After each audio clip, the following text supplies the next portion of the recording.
Well, it's March. It's springtime. The daffodils are out. This is March's edition of Wrexham Property TV.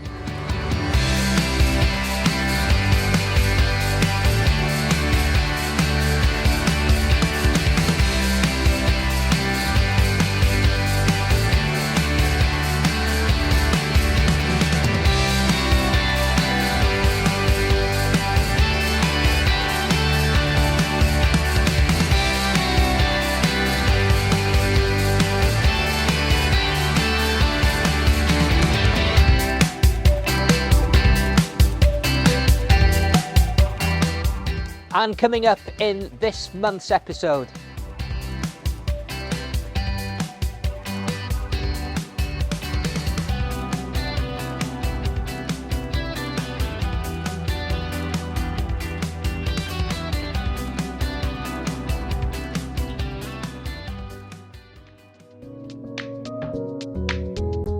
a question that's asked of me practically every week by vendors and buyers.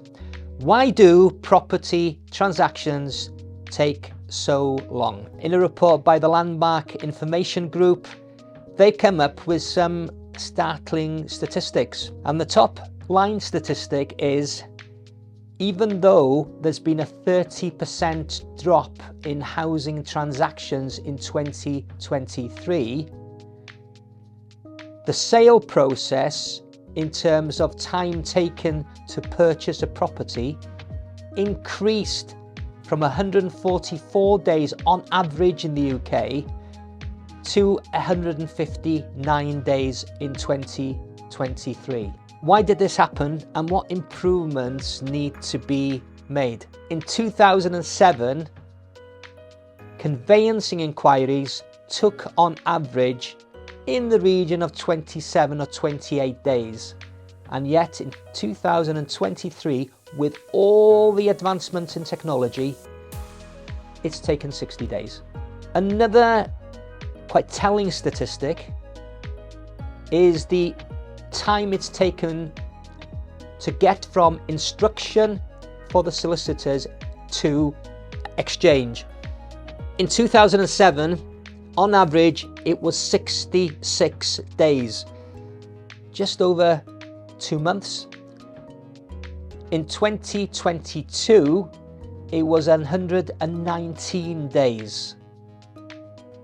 And in 2023, it was 4 days shorter at 115 days.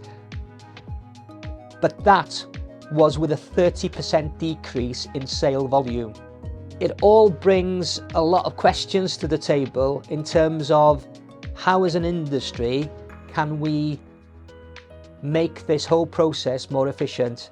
I have to say that on the whole, Wrexham solicitors are or were performing better than the average in the UK. But more encouraging still is the fact that our changes now afoot within the sale process. That means that a lot of the detail and property inquiries will be covered by a change in the process whereby a seller will have to ensure that all that detail is ready in a booklet to give any prospective buyer, who in turn would give it to their solicitor. That should certainly help alleviate a lot of the time spent currently on an elongated sale process that frustrates most of us.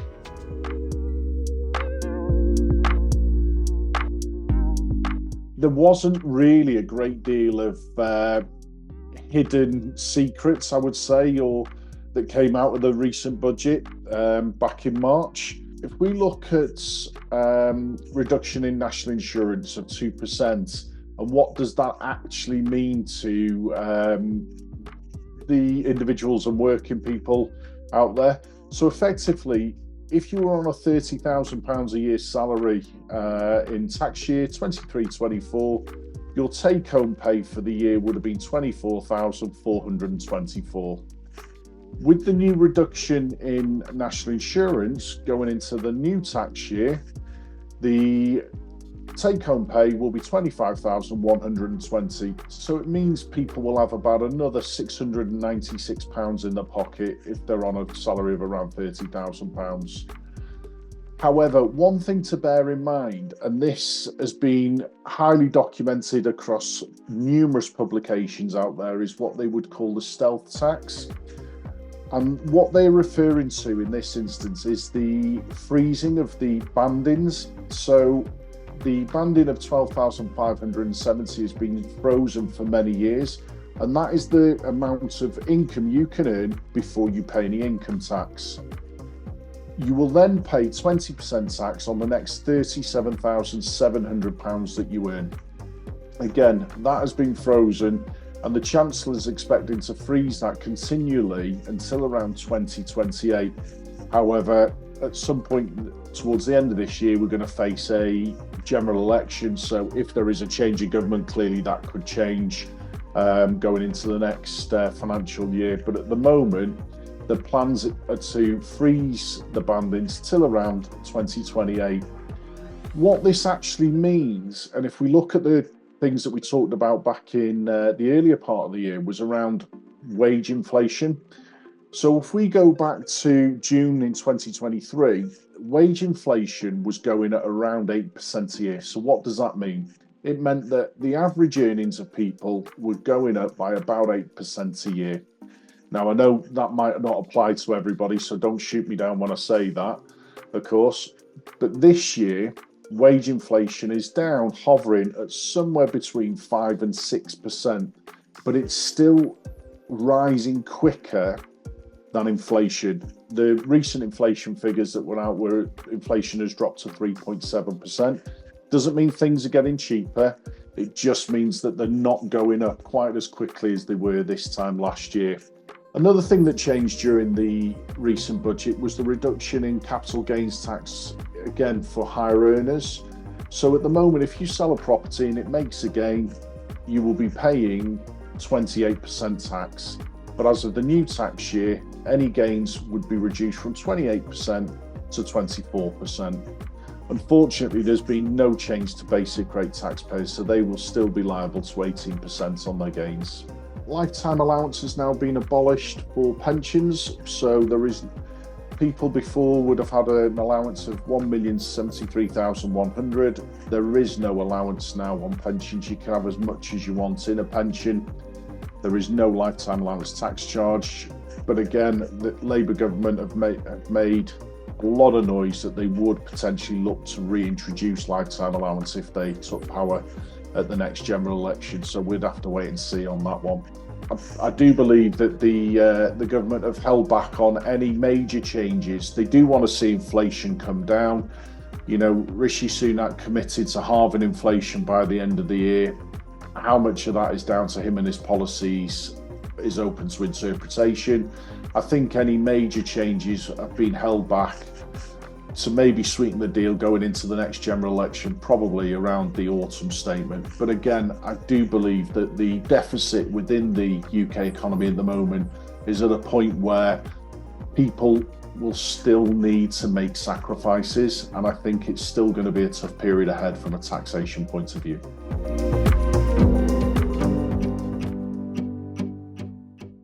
Now, after 15 years of being a letting agent and an estate agent in Wrexham, I think I'm well positioned to be able to tell you that I know the three most important things for you. Getting good tenants, getting tenants that will look after the property, possibly most importantly, tenants that pay the rent regularly and on time.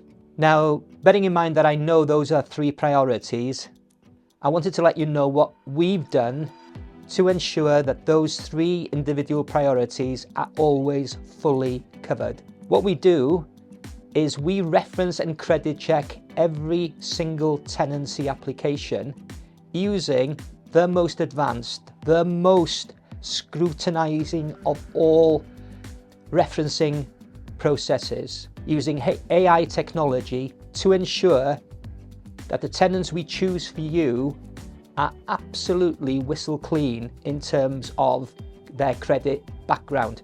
We conduct property inspections which are reported back directly to you, the landlord, in writing every quarter. To my knowledge, all agents do twice annual property inspections. I don't believe that gives you sufficient cover, sufficient security, particularly with the new legislation, or relatively new legislation. There's fitness for human habitation regulations, which can be particularly punishing for landlords if you're not on top of the game. Quarterly visits, for me, is the right way to ensure that your property is being taken good care of. Twice a year does leave you exposed to a lot more risk. Obviously, a part in this particular reassuring process is the fact that we carry out the level of referencing I've already referred to. But the second part is that we can offer a rent guarantee policy, which is the best on the market. It's the best because it will pay out for every day of lost rent. There is no excess period for you to suffer.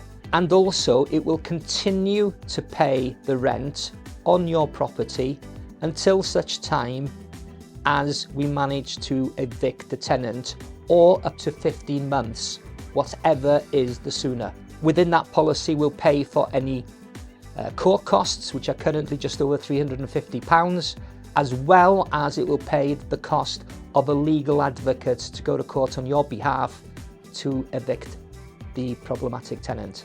I hope those three things together gives you a comprehensive picture why we, I believe, offer the best full management service in the Wrexham area, and at an average of about £10 to £12 per month more expensive than many of the other agents. I think that represents very, very good value, because 8% management fee can be particularly expensive in certain circumstances. Just take a look at some of these pictures of properties we've inherited.